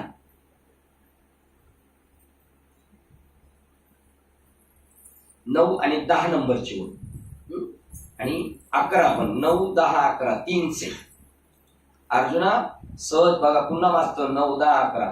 नंतर जीव शिवाय द्वैत होते की एकच होते असे अद्वैत स्वरूप स्वतः सिद्ध आहे. अद्वैत स्वरूप कसं आहे, अशी वाटाघाट करण्यापुरती सुद्धा वाव उरत नाही. ते पहिले एक होते का, नंतर वेगळे झाले होते का, परत एक झाले का, ही भाषा शिल्लक राहत नाही. आकाशच आकाशात लय पावते, माठ फुटला, आकाश आकाशात लय झाले. तशी देहबुद्धीच्या ठिकऱ्या उडल्या. देहात नाही का तो, देहात असतो पण देहात नसल्यासारखा. तसाच हा जीव शिव ऐक्य होण्याचा प्रकार आहे. अशी जी काही एक ब्रह्मस्थिती आहे ती जो कोणी अनुभवाने होईल त्याच ही स्थिती प्राप्त होईल, बाकीच्यांना नाही. म्हणून त्या अवस्थेची अनुभवाची गोष्ट शब्दांकित करून दाखवता येत नाही की ज्यामुळे ती गोष्ट संवादाच्या गावात पोहोचू शकेल. अर्जुना सहज विचार करून पाहिले तर मनातील आशय व्यक्त करण्याचा अभिमान जी वैखरी वाणी धरते ती सुद्धा या अनुभवापासून दूर राहिलेली आहे. वैखरी कैसेनी सांगे परे हुन परते बोलणे कुंटले, वैखरी कैसेनी सांगे, तो या भंग याला जुळतोय. भिवयांच्या आतल्या बाजूस मकाराचे स्वरूप राहत नाही. भिवयांच्या आतल्या बाजूस मकाराचे स्वरूप राहत नाही. तसेच एकट्या प्राणवायूला देखील ब्रह्म आकाशात येण्याला संकट पडते. पुढे तो वायू तेथेच्या तेथेच गेल्यावर तदाकार होतो. त्यावेळी शब्दांचा दिवस मावळतो. तो शब्द ते वायू सुद्धा काय होतो, त्या आत्मस्वरूपाशी एक होऊन जातो आणि वायू आणि आकाश यांच्या मिळून हा शब्द प्रगट होतो. म्हणून त्यावेळेस शब्दाचा दिवस मावळतो. म्हणजे बोलणे कुंटले, तुका म्हणे वाचा राहिली. मग आकाश तत्वाची ही आठवणी होते. आता ज्या ही एक झाली प्रेत रूप शरीराचा भाव, अशी इकडे भक्ती क्षेत्रातून नामसाधनेतून आताच्या अत्यंत निर्विशेष ब्रह्मस्थितीचा डोहात महाआकाशाचाच थांगपत्ता लागत नाही. तेथे या आकाश गुण शब्दाची दाद लागणार कशी? शब्द तिथं प्रकट होऊ शकणार. आकाशाचं पिल्लू किंवा आकाशाचं पोरग आहे शब्द, तो सुद्धा आकाशच संपलं तर शब्द काय तिथं राहणार? म्हणून ही ब्रह्मस्थिती, म्हणून ती वर्णन करता नाही का, म्हणून शब्दाने सांगता नाही. जर ते आकाश शिल्लक राहिलं असतं तर शब्द शिल्लक राहिला असता आणि मग ते कथन करता आलं असतं. म्हणून ही ब्रह्मस्थिती अक्षरात सापडण्याजोगी किंवा कानाने ऐकता येण्याजोगी अशी खरोखर नाही. हे अगदी त्रिवार सत्य आहे, पण कळणार नाही असं नाही. ती सांगता येणार नाही आणि तुम्हाला ऐकता येणार नाही, पण ती अनुभवता मात्र 100% येते. जेव्हा कधीतरी दैवयोगाने स्थिती अनुभवास येईल, कधीतरी आपल्याला कधीतरी येईल का अनुभवाला? का आलेली आहे? 100% आलेली आहे आपल्याला. आपण असं म्हणत तो आलो त्याला कळत नाही, तो बोलत नाही, ते येडे असतील. मग कधीतरी बोलावं लागतं, नाही तर अद्वैत संप्रदाय थांबला जाईल. आपल्याला आलेला अनुभव सांगावा लागेल की नाही कोणाला? का आम्ही मी तसेच म्हणायचं. जेव्हा कधीतरी दैवगतीने ही स्थिती अनुभवास येईल, ती दैवगती जन्मोजन्मी आम्ही पुण्य केले तेव्हा हे देवाने कृपा केली. त्यावेळेस आपण स्वतःच तत्स्वरूप होऊन राहावे. 16 आणि 17, 16 काय आहे? 16 आणि 17 ती कानाने ऐकता येत नाही, शब्दाने बोलता येत नाही, पण ती दैवगतीने कधीतरी बघा. वय सुद्धा बघू आपण. म्हणून आखरा माझी सापडे की कानवरी जोडे, हे तैसे नव्हे पुढे त्रिशुद्धी गा. म्हणून ही ब्रह्मस्थिती अक्षरात, आखरा माझी म्हणजे अक्षरात सापडे का, आखरा माझी की कानावरी जोडे, ते तैसे नव्हे पुढे त्रिशुद्धी गा. आणि त्याच्या अगोदरची आता महाशून्याची आहे डोही, जेथे गगनाशी ठाव नाही, जिथं आकाश शिल्लक नाही राहिलं, ते तर तागा लागेल काही बोलावायचा. कारण आकाशाचं पिल्लू शब्द ते कसं शिल्लक राहील? म्हणून आखरा माझी सापडे 15 सुद्धा. म्हणून त्याच्या अगोदर अजून एक ओळ मागे गेलो तर पाठी तेथेची तो भेसळला, तै शब्दाचा दिव मावळला, शब्द संपला. मग तयाही वरी आटू अभिन्नला, आकाशाचा 14, 15, 16, 17. हे कशासाठी? की काही जी गोष्टी ती सांगता येत नाही आणि ती तशी सांगून कळणार पण नाही, म्हणून अनुभवाशिवाय ती कळू शकत नाही. त्याच्या पुढे काय पाहिलं तर त्रिशुद्धी गा. 17 ओळ काय होती? जे काही दैवे अनुभविले भावे, ते आपणच हे ठाकावे होऊन या. जे काही दैवे जर कधी काही काळाने दैव तर अनुभवाले भावे, अनुभवाला कळेल, पण आपणच हे ठाकावे होऊन या, तर ते आपण स्वतः ब्रह्मरूप होऊन जाऊ. कधीतरी दैवगतीने स्थिती अनुभवास येईल, त्यावेळेस आपण स्वतःच तत्स्वरूप होऊन राहावे, भगवत स्वरूप होऊन राहावे. तत्स्वरूप झाल्यानंतर ऑब्जेक्शन घेऊ शकतात, असं आम्हाला झालंय, झालं. असं कुठं होतं का? ते बाकीच्या चौकशा सोडून दे. तुला व्हायचं असं तू एवढं विचारू शकतो आम्हाला, झाले मग दाखवता ना आम्हाला तसं करून. 100% होत. तत्स्वरूप झाल्यानंतर हे नियतपणे जाणण्याचे आपोआप उरत नाही. बघा, म्हणून धर्मधारा हे असं बघा का शब्दाने पण सांगतात, तत्स्वरूप झाल्यानंतर ते नियतपणे जाणण्याचे आपोआप उरत नाही. आता मी त्याला जाणणार, तो परमात्मा आणि मी ज्ञाता, हे ज्ञेय आणि मी ज्ञाता हे सुद्धा शिल्लक राहत नाही. नियतपणे जाणण्याचे आपोआप उरत नाही. म्हणून धनुर्धारा हे असो. आता हेच किती बोलावे, अर्थात याच्याबद्दल कितीही बोलले तरी ते बोलणे व्यर्थच आहे. याप्रमाणे शब्द मात्र जेथून माघारी परततो तेथे संकल्पाचे आयुष्य संपते. शब्द संपला, आयुष्य संपलं, कशाचं संकल्प. आणि म्हणून जेथे विचाराचा वाराही शिरत नाही. कुठपर्यंत विचार तुमचा संपला. विचार मागोता पावली विचार जिथं नाही गे 7व्या अध्याय तर्कोद आईनी नेगे.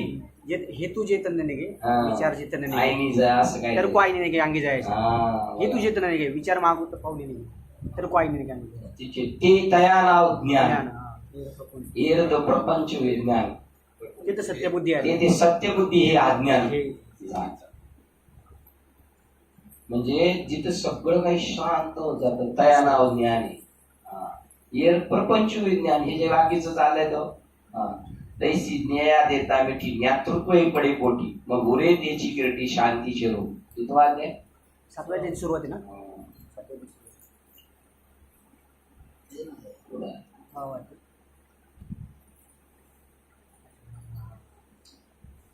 तिथं सगळं बोलणं थांबलं जातं हा, सातव्या दिवशी. बघा जेथे विचार मागवताना बघा तैसी जाणीव जेथे नरी गे म्हणून जाणीव नेणीव भगवंतीने आपण विसरून आता हे वाक्याला आपल्याला पकडू शकता तुम्हाला कळलं ही कशी जाणीव पॉइंटला राहिलं थोडं माग तुमच्यासाठी आहे ना तुम्हाला सांगण्यासाठी माग राहिलं नाही का नाही इथं विज्ञान काय करावायचे मग ज्ञानाची वेळ नाही जे तैसी जाणीव जेथे नरी गे विचार मागुता पावले निघे तर्क आईनी नाही गे अंगी जयाच्या त्या स्वरूपाच्या ठिकाणी काहीच तर्क चालू शकत नाही तुमचं जाणीव तुम्हाला कळू शकत नाही विचार तुमचा मागच्या माग अर्जुना तया नाव ज्ञान जे काहीच कळत नाही तिथं तुम्ही म्हणले एक स्थिती अशी येते सगळं शांत ज्ञान शांत चक्कर येते का नाही चक्कर सेम तशीच बरस त्याला तुकाराम महाराज मेल्यावर जसं होतं ना मेल्यावर तसं तया नाव ज्ञान आणि ये प्रपंच हे विज्ञान त्या ज्ञानाचं हे प्रपंच आहे ना हा विज्ञान आहे ते कारण आहे आणि हे कार्य आहे हेही जाण ते सत्यबुद्धी अज्ञान हेही जाण ते सत्यबुद्धी ते अज्ञान हेही जाण आणि ते जर खरंच आहे प्रपंच खरा आहे प्रपंच खरा आहे हे काय आहे तुमचं अज्ञान आहे म्हणजे तुम्हाला मूळ अधिष्ठानाचं ज्ञान झालेलं नाही अर्जुनात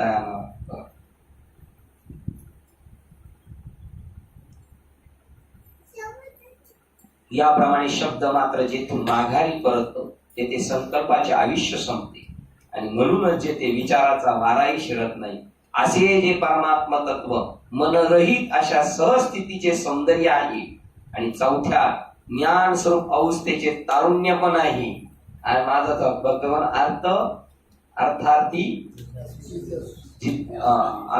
अर्थार्थी जिज्ञास्वानी ज्ञानी आणि ती भक्ती माझी पहिली दुसरी चौथी बघा त्याचं येतं सांगतात असे जे परमात्म तत्व मन रहित अशा सहस्थितीचे सौंदर्य आहे आणि चौथ्या ज्ञान स्वरूप अवस्थेचे तारुण्य पण होय आणि जे अनुत्पन्न स्वरूप आहे त्याला उत्पन्न नाही केलं ते ऑलरेडी पहिलंच आहे अमर्याद असे श्रेष्ठ तत्व आहे हे विश्वाचे मूळ कारण योग रूपी वृक्षाचे फळ आणि आनंदाचे केवळ जीवन कलाच होय 319 ओळ बघू आपण आणि 19 आणि 20 बघूया 18 पर्यंत आले ना आपण ते शब्द जात माग होते सरे ते संकल्पाचे आयुष्य पुरे वाराही जेत नग शिरे विचाराचा जेत उन्मनीयेचे लावण्य जे तुर्येचे तारुण्य अनादि जे अगण्य परमात्म तत्व परम तत्व ही पण घ्यायची 19-20 जे विश्वाचे मूळ योग मुद्रेचे फळ हे आनंदाचे केवळ चैतन्य गा 21 पण घ्यायचे हे विश्वाचं मूळ आहे त्याच्यातून विश्व निर्माण झालं योग मुद्रेचे फळ हे आणि जे आनंदाचे केवळ चैतन्य गा जे आनंदाचे चैतन्य गा असे परमात्मा तत्व मनरहित सहस्थितीचे सौंदर्य आहे आणि चौथ्या ज्ञान स्वरूप अवस्थेचे तारुण्य पण होईल हे अनुत्पन्न स्वरूप आहे व अमर्याद असे श्रेष्ठ तत्व आहे ते आपण कसं राहिलं पाहिजे राजासारखं वागलं पाहिजे ते विश्वाचे मूळ कारण योग रूपी वृक्षाचे फळ आहे आणि आनंदाची केवळ जीवन कलाच होईल काय आहे विश्वाचं मूळ कारण आपल्याला सापडलेले योग रूपी वृक्षाचं फळ सापडलेले चाखायचे ते आता आणि आनंदाची केवळ जीवन कलाच आहे आनंदाचे डोई आनंद किंवा अवघेची त्रैलोक्य ते आकाशाचा शेवट होतो आकाश राहत नाही पंचमहाभूत राहत नाही मग काय होतं ते अंगठी अंगठी राहत नाही, बांगडी बांगडी राहत नाही, मोडल्यावर काय होतं, असतानी पण असतं. त्यावेळेला तिचं बांगडी हे नाव संपलं, डायरेक्ट सुवर्ण असं नाव राहिलं. जे ते आकाशाचा शेवट होतो, मोक्षाची केवळ अद्वैत स्थिती असते, त्या ठिकाणी आदी व अंत याचा लय झालेला असतो. ते ब्रह्म तटस्थ लक्षणाने पंचमहाभूताचे मूळ कारण व महातेजाचे तेज होय. सारांश पार्था, हे शुद्ध ब्रह्म माझे स्वतःचे मूळ स्वरूप होय. नास्तिकांनी छळलेली भक्त भुंदे पाहिली, नास्तिकांनी छळलेली भक्त भुंदे पाहिली तेव्हा ज्यांची संपूर्ण शोभा चतुर्भुज रूपाने प्रगट झाली, तीच ही आकाराला आलेली चतुर्भुज मूर्ती होय. तेच मी आहे. अर्जुना, असे हे अवर्णनीय महासुख ते योगी आपण स्वतःच होऊन जातात की ज्या पुरुषाचे प्रयत्न अव्याहत चाललेले असून ज्याचे निश्चय फळप्राप्तीपर्यंत टिकतात. हे अभ्यास चालू ठेवायचे, त्या जागेपर्यंत पोहोचोपर्यंत मी थांबणार नाही आता, असं त्यांनी जेवढं मनावर घेतलंय ते. हे असे अवर्णनीय महासुख ते योगी आपण स्वतःहून जातात कधी, ज्या पुरुषाचे प्रयत्न अभ्यास चाललेले असते म्हणून त्याचे निश्चय फळप्राप्तीपर्यंत टिकतात. निश्चय तो म्हणतो मी ते फळप्राप्त झाल्याशिवाय थांबणार नाही.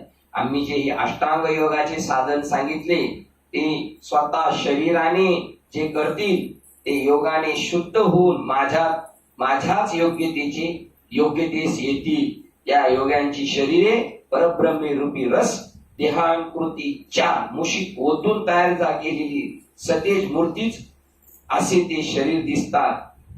27 नंबरची ओळ बघू आपण. जशी ती ओळ तशी आहे का सांगायची आता मी, जे आपण सांगितलं तर मनुष्य वेखे परमात्माच ओळख, तसं परब्रह्माचे निरसे देहांकृतीचे मुसे ओतीव झाले तैसे दिसती अंगे. म्हणजे परब्रह्माचा रस केला रस, आणि हे देहाची काय केली, मूस केली आणि त्याच्यात वतलं.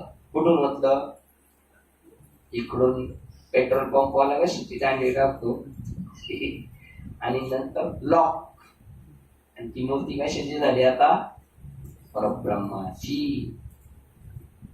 ही ओळ घ्यायची, हा बरोबर ना साहेब, तशीच आहे ना वळती. इकडून गेलेला आहे तिकडेच जातो. किती नंबर होती ती, 27. परब्रह्माची. बघा त्याच्यावर आम्ही जे साधन जे सांगितले त्याचे शरीर जी केले ते आमुचेने पाडे झाले, निर्वाळलिया. 23 नंबर, निर्वाळलिया तयार झाल्यामुळे. बघा हे वाक्य तेच सांगते, ते अनिर्वाच्य महासुख जे आपणच झाले, जे पुरुष दयाचे का निष्कर्ष प्राप्तीवर. ही आहे का आपल्यामध्ये आहे ती ओळ. आम्ही साधन जे सांगितले त्याचे शरीर जे केले ते आमचीने पाडे आले, निर्वाळलिया. 23 काय सांगितलेला अर्थ, तयार झाल्यामुळे. आम्ही सांगितल्याप्रमाणे केल्यानंतर त्याचं शरीर आमच्या सारखं झालं, त्याचं डिटेल्स दिले 27 मध्ये. परब्रह्माचे निरसे देहांकृतीचे मुसे ओतीव झाले तैसे दिसते अंगे. जरी हे प्रतितिहन अंतर ठाके तरी विश्वची हे अवघे झोप झाके. तो अर्जुन म्हणे निके साचची. हे 28 अर्थ. जर हा अनुभव अंतःकरणात अभिव्यक्त झाला तरी सर्व विश्व त्याला मावळते. तेव्हा अर्जुन म्हणाला, ठीक महाराज, आपण जे बोलले ते अगदी सत्य आहे. 28 असं जर झालं, त्याचं शरीरच जर पूर्ण ब्रह्मरूप झालं तर त्याला विश्व दिसायचं मावळून जाईल. काय का जे आपण आता हे जरी हे प्रतितिहन अंतरी ठाके, म्हणजे ही अनुभूती जर आपल्याला अंतःकरणात आजमवता येईल, अनुभवता येईल, तर हे विश्वची अवघे झाके, विश्व संपूर्ण अदृश्यतेच झाले. तर अर्जुन म्हणे की साचची जी आहे 28. कारण देवा, आपण आता जो हा उपाय सांगितला तो ब्रह्मप्राप्तीचे ठिकाण आहे, म्हणून त्या उपायाने ब्रह्म साक्षात्कार होतो. 29 बघू पुन्हा. का जे आपण आता देव हा बोलिले जो उपाय तो प्राप्तीचा ठाव म्हणून घडे. आपण जो हा मार्ग सांगितला याचा दृढ निश्चयाने जे अभ्यास करतात ते खात्रीने ब्रह्मत्वाला पावतात. हे आपल्या सांगण्याच्या रीतीने मला समजले. 330 हे अभ्यासी जे दृढ होती ते भरवसेने ब्रह्मत्व येते. ही सांगितल्याची रीती कळले मज 330. या अभ्यासाने गेले तुम्ही तर ये अभ्यासे जे दृढ होती ते त्याला धरून करणारच आम्ही. ते भरवसेने ब्रह्मत्व येते. भरवशाने ते काय होणार? ब्रह्म होणार. ही सांगितल्याची रीती कळली मज 330 घ्यायची हा. ही योगाची ही योगाची केवळ गोष्ट ऐकतानाच चित्तात ज्ञान उत्पन्न होते. तर मग प्रत्यक्ष अनुभवाने तल्लीनता कशी बरी प्राप्त होणार नाही. म्हणून हे जे आपण सांगितले यात काही अन्यथा नाही, परंतु क्षणभर मी जी विनंती करतो इकडे लक्ष द्यावे. कृष्णा, आता तू जो मला योग सांगितलास तो माझ्या मनाला तर फार चांगला पटला, परंतु माझ्या ठिकाणी अधिकाराची उणीव असल्या कारणाने मी त्याचे अनुष्ठान करू शकत नाही असे मला वाटते. आता माझ्या अंगात जेवढी योग्यता आहे तेवढ्याने जर हा अभ्यास सिद्धीत जाईल तर मी मोठ्या समाधानाने याच मार्गाचा अभ्यास करीन. किंवा देवा, तुम्ही जसे सांगता तसे माझ्याच्याने होणार नाही असे आपणास वाटत असेल तर माझ्या योग्यतेच्या मनाने माझ्या हातून जे होण्यासारखे असेल तेच देवास विचारू अशी माझ्या मनाची समजूत झाली. हेच आपल्याला विचारण्याचे कारण होय. अर्जुन म्हणतो, आता मी विचारतो, आपण इकडे लक्ष द्यावे. महाराज, आपण हे जे योग साधन सांगितले ते मी ऐकले, परंतु वाटेल त्याने याचा अभ्यास केला तर याची प्राप्ती होईल का? किंवा काय विशेष योग्यतेशिवाय होणारच नाही अशी काही आहे का? तेव्हा श्रीकृष्ण म्हणाले, अर्जुना, तू हे काय विचारतोस? हा योग तर मोक्ष मिळवण्याची निर्वाणीची गोष्ट आहे, म्हणून योग्य अधिकाराला मोक्ष मिळतो. अरे पण साधारण गोष्ट सुद्धा अधिकाराच्या साह्याशिवाय सिद्ध जाईल काय? म्हणजे अधिकार पाहिजे. कोणतीही गोष्ट सिद्ध होण्यास योग्यता पाहिजेच. अरे योग्यता म्हणून जिला म्हणतात की प्राप्तीच्या आधी म्हणजे अदृश्य असल्यामुळे फलप्राप्तीचे पूर्वी समजत नाही, पण अधिकारी होऊन आरंभलेले कार्य तत्काळ फलद्रूप होते. अधिकार आहे का नाही हे कशावर? जर तुला त्याची गोडी पाहिजे, मला हे पाहिजेलच म्हणलं तर तुझा अधिकार तू सिद्ध करशील, तू अधिकारी होशील. तरी तसा येथे योग्यता हा काही सहजासहजी मिळणारा माल नाही. आणि योग्यतेची एखादी खाण आहे का? अरे योग्याला अधिकार म्हणजे थोडा विरक्त आणि देहधर्माचे नियमन करणारा असेल तोच यथायोग्य असा अधिकारी होणार नाही का? योग्याच्या काही खाणी नाही आणि सहजासहजी मिळणारा माल नाही. पण योग्यता कशाला म्हणतात? योग्यता त्याला म्हणतात थोडा तरी विरक्त पाहिजे आणि देहधर्माचे नियमन करणारा, जिभेचे चोचले आवरणारा, शरीराची आवडी आवरून धरणारा आणि या संसारावर थोडा तरी विरक्त पाहिजे, मग तो या गोष्टीचा अधिकारी आहे. तोच यथायोग्य अधिकारी होणार नाही का? प्रश्नचिन्ह. म्हणजे होणार. अशा युक्तीने पाहिले तर इतकी योग्यता तुझ्या ठिकाणी ही आहे असे सांगून देवाने अर्जुनाच्या मनातील अधिकार विषयक अडचण सहज दूर केली. मग श्रीकृष्ण म्हणाले, पार्था, या योग प्राप्तीची अशी व्यवस्था आहे की अव्यवस्थित मनुष्याला मात्र याची प्राप्ती होण्याची मुळीच योग्यता नाही. व्यवस्थित माणसाला होणार, अव्यवस्थित त्याला नाही. अव्यवस्थित म्हणजे काय? खाणं पिणं बोलणं चालणं या सगळ्याला काय पाहिजे? त्याला लिमिट पाहिजे. श्लोक क्रमांक 16 वाचतोय. पण जितके हवे त्याहून अधिक अन्न खाणाऱ्या पुरुषाला ध्यान चित्तवृत्तीचा निरोध योगाभ्यास होत नाही. न अगदी मुळीच अन्न खाणाऱ्या पुरुषालाही योग करता येत नाही. फार निजण्याचे ज्याचे शील आहे त्याला योग अभ्यास करता येत नाही. व हे अर्जुना, अतिशय जागणाऱ्या पुरुषालाही योग घडत. जास्त झोपणाराला नाही, जास्त जागणाराला नाही, जास्त खाणाराला नाही, कमी खाणाराला नाही. म्हणजे आता आपण बसतोय त्याच्यात, आपलं सगळं लिमिट मध्ये चाललंय. अरे जो जिव्हेच्या अंकित झाला किंवा सर्वथैव झोपेला जीवाभावाने विकला आहे तो या योगाचा अधिकारी म्हटला जात नाही. अथवा दुराग्रहाच्या आवेशात जो भूक आणि आहार मारतो आणि भूक मारून आहार कमी करतो तसेच झोप मुळीच घ्यावायची नाही असा दुराग्रह धरून नाचतो त्यास धन्यता मानतो. त्याचे शरीरच जर त्याला स्वाधीन राहत नाही तर मग त्याला योग कुठून साध्य होणार. म्हणून विषयाचे अतिसेवन करावे अशी विरोध वृत्ती नसावी किंवा त्याचा सर्वथैव त्याग करण्याचा आग्रह धरणे हेही योग्य नाही. श्लोक क्रमांक 17. ज्याचा आहार, अन्नाचे परिणाम व विहार, जाणे येणे वगैरे परिमित असते त्याचा कर्मामध्ये परिमित चेष्टा करणाऱ्या योग्याचा झोप व जागणे ही दोन्ही ज्याची परिमित आहेत त्याचा सर्व संसार दुःखाचा घात करणारा होतो. अन्न तर सेवन करावेच पण ते युक्तीच्या मापाने मोजून परिमित करावे. त्याप्रमाणे इतर सर्वांच्या सर्व क्रिया युक्तीनेच प्रमाणात कराव्यात. म्हणजे परिमित शब्दात बोलावे, नियमित पावलांनी चालावे, पुन्हा एका नेमलेल्या योग्य वेळी झोपेलाही मान द्यावा. जागरण जरी करायचे झाले तरी तेही नियमित वेळेपर्यंतच करावे.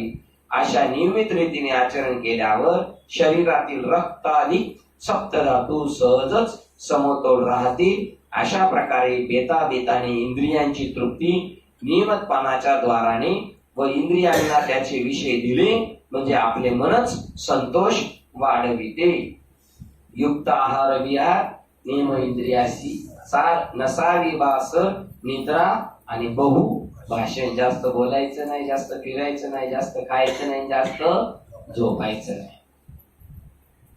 ज्यावेळी विशेष श्लोक क्रमांक 18 वाजतो. ज्यावेळी विशेषतः नियमित केलेले म्हणजे एकाग्रतेत प्राप्त झालेले चित्त आत्म्यामध्ये अवस्थित होते व ज्या अवस्थेत योगी सर्व कामापासून द्रष्ट व अद्रष्ट विषयापासून निस्पृह झालेला ऐहिक व पारलौकिक सर्व विषयाची तृष्णा सोडलेला असा होतो तेव्हा समाहित असे तो म्हटला जातो.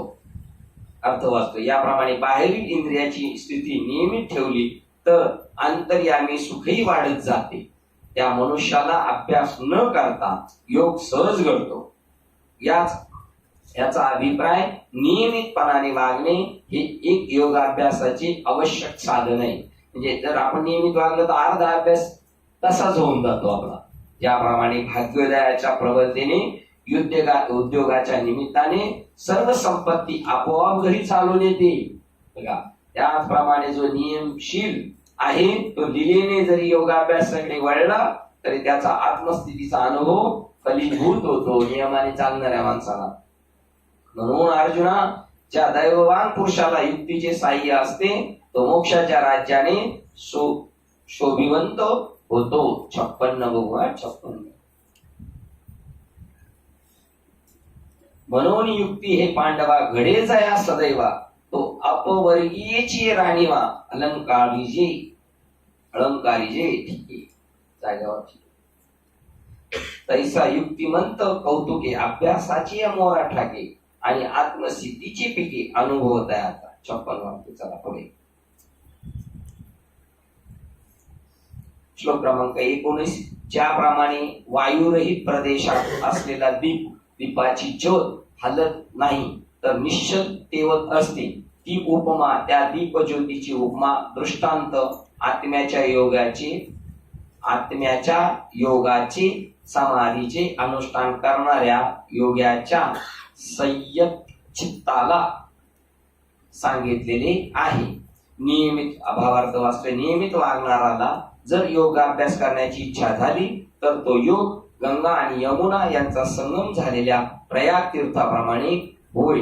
त्या आत्मस्वरूपी प्रयागाच्या ठिकाणी ज्याचे मन क्षेत्र संन्यास करून कायमची स्थिर राहते त्याच मनुष्याला तू योगयुक्त मन आणि प्रसंगानुसाराने हेही लक्षात ठेव की त्याच्या चित्ताला निर्वांत स्थलीच्या दिव्याची उपमा योग्य लागू पडेल. आता तुझ्या मनातील भाव जाणून आम्ही तुला काही थोडेसे सांगतो ते चांगले चित्त देऊन ऐक. तू योग प्राप्तीची इच्छा मनात बाळगतोस परंतु अभ्यासाच्या बाबतीत तू तत्पर असत नाही. त्या अभ्यासाच्या कठीणपणास भीतोस की काय हे ते सांग बरे. पार्था, कदाचित तू ही भीती मनात बाळगशील पण तसे करू नकोस हो. कारण की दुष्ट इंद्रिय त्या अभ्यासाचा उगीच बागुलबुवा करून भीती दाखवतात. पहा बरे, आयुष्यास स्थिर करते, वाढवते आणि जे संपवणाऱ्या जीवितालाही मागे आणते, मृत्यू टाळते. त्या औषधाला देखील जीवा शत्रू समजत नाही का? औषध नको म्हणते तसं हे जड वाटतं ना, पण घाबरू नको, हे कर, तू जमणार तुला. त्याप्रमाणे आपल्या हितास जे जे चांगले ते नेहमी या इंद्रियांना दुःखदायक वाटते. एरवी या योग साधना इतके दुसरे काही सोपे साधन आहे काय? नाही, असे यांचं. श्लोक क्रमांक 21.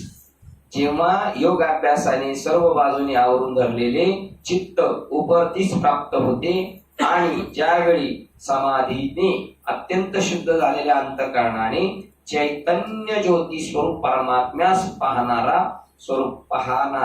स्वरूपात संतुष्ट होतोच, ज्यावेळी जे अनंत केवळ बुद्धीचेच ग्रहण करण्यास योग्य इंद्रियांचा विषय न होणारे सुख तो अनुभवतो, ज्यावेळी हा ज्ञानी आत्मस्वरूपात स्थित झाला असता त्या तत्वापासून च्यूत होतच नाही, तेव्हा योग सिद्धी होते. हा योग का सांगितलाय? सगळे मार्ग देवाला दाखवायचे तुम्हाला.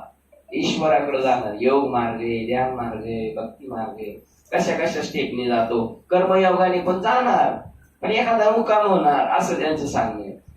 तसं इथून हे सगळं तुम्हाला जाणून द्यायचंय त्यांना, सगळ्या बाजूने ज्याला जे जमत ते, आणि परत सगळं सगळ्याला माहीत असावं, म्हणजे एकमेकाचा कोणी निषेध करत बसत नाही. श्लोक क्रमांक 22. ज्या आत्मलाभाला प्राप्त होतो, बरोबर ना? 20-21 एकत्र बाबा ना? 20-21 एकत्र. झालं ना? हा, फक्त त्याचं हे वाचायचं राहिलं. म्हणून आसनाच्या बळकटपणापासून येतवरील जो आम्ही खरा चांगला योगाभ्यास सांगितला, त्या योगानेच या इंद्रियाचा निग्रह झाला तर होईल. एरवी तरी या योग साधनेमुळे जेव्हा इंद्रियांचा वेध लागतो तेव्हा आपण होऊन चित्त ही आपल्या आत्मस्वरूपाची भेट घेण्याकरता निघते. चित्ताची स्वाभाविक झालेली बहिर्मुख धाव टाकून परत अंतर्मुख होते व आपण आपल्या आत्मस्वरूपात पाहते. त्याच वेळी त्याला हे आत्मतत्व मी आहे अशी ओळख पटते. 66 बघू. परतोनी पाठ मोही ठाकी आणि आपण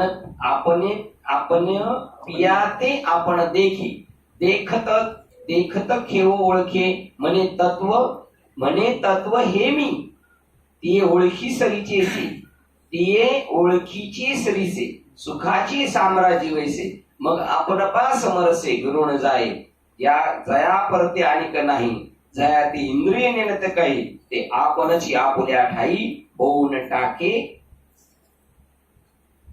एरवी तरी येणे योगे जे इंद्रिया विंदान लागे तै चित्त भेटोरी आपण पया परतोनी पाठ मारे. बघा आपल्या इंद्रियांनाच वळण लागलं म्हणून या आसनाची गाढिया जो आम्ही अभ्यास सांगितला नाही का त्याने होईल तरी का होय का गुरुदया एरवी तरी येणे योगे जे इंद्रिया विंदान लागे तै चित्त भेटोरी आपण पया. 65 चा अर्थ काय? एरवी तरी योग साधनामुळे जेव्हा इंद्रियांचा वेध लागतो तेव्हा आपणच हो चित्त हे आपल्या आत्मस्वरूपाची भेट घेण्याकरता निघते. 65 ते 68 पर्यंत 65 ते 68 परत एकदा वाचतो असतील. म्हणून आसनाच्या बळकटापासून येथवरी जो आम्ही खरा चांगला योग अभ्यास आहे ना त्या योगानेच या इंद्रियांचा निग्रह झाला तर होईल. या साधनानेच इंद्रियांना आटोक्यात आणता येईल. एरवी तरी या योग साधनेमुळे जेव्हा इंद्रियांना वेध लागतो कशाचा? त्या स्वरूपाचा. लाचावली मन तसं त्याला जेव्हा त्याची ओढ लागते तेव्हा आपण होऊनच चित्त हे आपल्या आत्मस्वरूपाची भेट घेण्याकरता निघते. मग चित्त आणि चैतन्य हे एका जातीचं असल्यामुळे मग ते तिकडे चाललंय. मन क्षम आणि दम इनडायरेक्टली साधन झालं. आता ते चित्ताची स्वाभाविक असलेली बहिर्मुख धाव टाकून नंतर परत अंतर्मुख होते व आपण आपल्या आत्मस्वरूपात पाहते. त्यावेळी त्याला ही आत्मतत्व मी आहे अशी ओळख पटते. जेव्हा बहिर्मुख झालेली वृत्ती अंतर्मुख झाली आणि तो देव शोधता शोधता ध्यान साधना करता रे ज्याला मी शोधण्यात गेला तो तर मीच आहे. त्या ओळखी बरोबर तो सुखाच्या साम्राज्यावर बसते आणि मग आनंदातच समरसतेने लय पावते आणि ज्यापेक्षा दुसरे आधी काही नाही ज्याला इंद्रिय कधीच जाणत नाही असे जे आत्मतत्व आत्मस्वरूप म्हणजे ब्रह्मरूप ते चित्त आपण स्वतःच आपल्या ठिकाणी होऊन राहते. किती जोरती साधना ती साधना. श्लोक क्रमांक 22. ज्या आत्मलाभाला प्राप्त होऊन दुसऱ्या लाभाला त्याहून अधिक मानित नाही. बस आपुला तो एक तिने जेव्हा येरती माई आणि आत्मलाभाला प्राप्त होऊन दुसऱ्या लाभाला त्याहून अधिक मानित नाही. ज्या आत्मस्वरूपात स्थित झालेला हा फार मोठ्या दुःखानेही मोठ्या दुःखांकडूनही चंचल केला जात नाही. डोंगरा एवढं हिमालय एवढं दुःख पडलं तरी तो आदरत नाही, कारण त्याची मूळ बैठक मजबूत झाली. अशी स्थिती प्राप्त झाली की मग मेरू पर्वतापेक्षाही मोठ्या दुःखाच्या डोंगराने देह दडपला तरी त्याच्या भाराने त्याचे चित्त तत्वता दडपले जात नाही. हा बघा हा अनुभव घ्यायचा. साधना करता चिरीमिरीने आपण लगेच रडकुंडी येतोय किंवा शस्त्राने त्याचा देह तोडला अथवा देह आग्नीत पडला तरी निरातिशय महासुखात निमग्न झालेले त्याचे चित्त परत फिरून जागृत होत नाही. याप्रमाणे चित्त आपल्या आत्मस्वरूपात प्रवेश करून राहिल्यावर तो देहाची आठवण विसरतो आणि अनिर्वाच्य ब्रह्मसुखच बनल्यामुळे इतर गोष्टीचा त्याला विसर पडतो. 69 ते 71 घ्यायच्या. पुन्हा वाचतो. आत्मलाभात अशी स्थिती प्राप्त झाली की मग मेरू पर्वतापेक्षाही मोठ्या दुःखाच्या डोंगराने देह दडपला तरी त्याच्या भाराने त्याचे चित्त तत्वता दडपले जात नाही. जरी हे आकाशवर पडो आहे किंवा शस्त्राने त्याचा देह तोडला आपलं त्याला तरी तो समजत मी मारणार नाही. अथवा देह आगीत पडला तरीही निरातिशय महासुखात निमग्न झालेले त्याचे चित्त परत फिरून माघारी जागृत होत नाही. परत माघारी याप्रमाणे चित्त आपल्या आत्मस्वरूपात प्रवेश करून राहिल्यावर तो देहाची आठवण विसरतो आणि देहाची आठवण विसरतो म्हणून मग हे पुढचं सगळं ऑटोमॅटिक संपलं. देह मारलं काय भूल दिल्यानंतर कळतं का यांनी कशाचे इंजेक्शन मारले का एखादा पार्ट काढून घेतोय. आणि अनिर्वाच्य ब्रह्मसुख बनल्यामुळे इतर सर्व गोष्टीचा त्याला विसर पडतो. काय मृगजळाची नेपुरे लोटती गिरीवरे मृगजळाचा पुराणी असा डोंगर हलवतात नाही का ते नाही. तैसे शुभाशुभी विकारी पातला तो शुभाशुभ गोष्टीने तो जळमळीत होत नाही. या स्टेपला आपल्याला जायचं. बोला. अंगी ब्रह्मरस खसावला. करेक्ट. त्याच्यामध्ये महासुखामध्ये मशगूल झाला. त्यामुळे माग काय झालं त्याला ते कळत. या स्टेपचा आपल्याला या ओळी एक तरी ओळी अनुभवावी. आणि मी तू पण हे भाष्य नाही माझे काहीच न म्हणजे सुख दुःख जाणणे नाही. सुख दुःख जाणणे नाही. माझं तुझं संपल्यामुळे सुख दुःख नाही आणि माझं तुझं आहे तोपर्यंत सुख दुःख आहेच आहे की नाही. आणि माझं तुझं कशाने जाईल बस परमात्म्याशी एक रूप झाल्यानंतर त्या दुःख संयोगाच्या वियोगाला योग संज्ञित योग ही संज्ञा ज्याला प्राप्त झाली असा जाणावे तो योग निश्चयाने अखिन्न चित्ताने करावा. ज्या ब्रह्मसुखाच्या गोडीने संसाराच्या तोंडात गुंतलेले जे मन ते विषय वासनेची आठवण ठेवीत नाही, जे योग्यांचे सौभाग्य संतोषाचे केवळ राज्य आणि ज्याच्या करता ज्ञानाची आवश्यकता ते ब्रह्मसुख अभ्यासाच्या योगाने मूर्तिमंत दिसू लागते आणि ते सुख पाहिले तर तो पाहणारा स्वतः अंगाने सुखरूप होतो. त्या सुखाची गोडी मन आरतीची सेची सोडी संसाराची तोडी गुंतले जे योगाची बरळ संतोषाची राणीव ज्ञानाची जाणीव जया लागी ते अभ्यासिलेची नियोगी सावयव देखावे लागे देखिले तरी अंगी होऊन जाईल. बघा तो होऊन जाईल अंग स्वरूप होऊन जाईल त्याच्यामध्ये परमात्मा स्वरूप होऊन जाईल. जाऊ दे एवढी घ्यायचा विचार केला होता. किती नंबर झाले 74 नंबर. अध्याय क्रमांक 6 374 क्रमांकाच्या ओळीला थांबतोय. ग्रंथराज ज्ञानेश्वरी अध्याय 6 आणि 374 क्रमांकाच्या ओळीला थांबतोय. झालेली सेवा उदयस्त सद्गुरू सच्चिदानंद श्री बाबा बाबा अधिष्ठान श्री ज्ञानेश्वरी संत मालिका तसेच पुन्हा संत वृंदाच्या चरणावर सेवा समर्पित करून सेवेला इथे पूर्ण विराम देऊया. कुंडली देव हरिविठ्ठल श्री ज्ञानदेव तुकाराम पंढरीनाथ भगवान की जय. माऊली ज्ञानेश्वर महाराज की जय. जगद्गुरु संत तुकाराम महाराज की जय. शांती ब्रह्म एकनाथ महाराज. सच्चिदानंद श्रीपाद भगवान की जय. सच्चिदानंद रामदास भगवान की जय. अवधूत चिंतनम श्री गुरुदेव दत्त गोपाल कृष्ण भगवान. बोलो रे वही सब संतन की जय. गणपती बाप्पा मोरया. आपला विश्वास मोठे देवे येणे भाग्य न दोषावे. दोषोनी मज द्यावे पसायला नाही. जय घरांची व्यंकटी सांडो दया सत्कर्मी रती वाढो. सुधा परस्परे जळो मैत्र जीवांचे. दुरितांचे तिमिर जावो विश्व स्वधर्म सूर्य पावो. जो देवांचे तोते लाभो प्राणी जात दर्शक सकळ मंडळी. ईश्वर निष्ठांची मागे आली अनवर्त मंडळी. भेटतो दया पुता चला कल्पतरुचे आरव. चेतना चिंतामणीचे गाव बोलते जलार्णव पियुषांचे. चंद्रमेचे आंचन मार्कंडचे तापहीन. ते सर्वाई सदा सज्जन स्वैरे होतो. किंबहुना सर्वस्वी पूर्ण होनी त्रिलोकी. भजितो आदि पुरुषी अखंडित आणि ग्रंथो भजिरे विशेष लोकी. दृष्टा दृष्ट विजय होवावेची. एक मनेचे विश्वेश्वरा हो. आवोईल दान पसावो. येणे वरे ज्ञान देवो सुखिया झाला. येणे वरे ज्ञान देवो सुखिया झाला. येणे वरे ज्ञान देवो सुखिया झाला. हरि ओम शांती शांती शांती.